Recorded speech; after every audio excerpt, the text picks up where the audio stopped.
Last কয়েকদিন থেকে আমাদের এই দিকটা ভীষণভাবে ঠান্ডা পড়েছে, বাইরে একদম কনকনে শীত।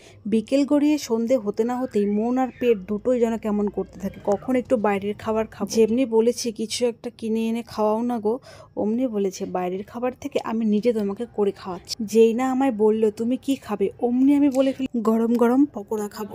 অমনি উপাস থেকে বলে উঠলো ঠিক আছে 10 মিনিট আমায় সময় দাও, আমি এক্ষুনি তোমাকে বানিয়ে খাওয়া। চলো বন্ধুরা, আজকের এই পকোড়ার রেসিপিতে কি কি লাগছে আমি তোমাদের সাথে সেটা শেয়ার করি। কুচানো বাঁধাকপি, কুচানো ধনেপাতা, কুচানো পেঁয়াজ, কুচানো কাঁচা লঙ্কা, আর লাগছে বেসন, চালের গুঁড়ো, নুন, হলুদ, পরিমাণ মতো জল দিয়ে ভালো করে চটকে মেখে নেবে।